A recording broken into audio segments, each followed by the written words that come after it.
Alright, this is my 22 Magnum Revolver Derringer type gun, I guess you could call it.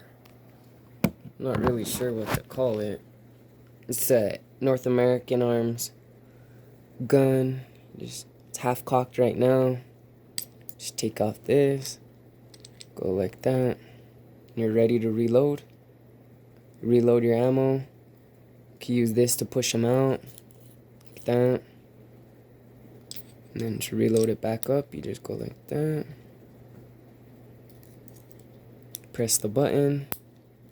It's loaded.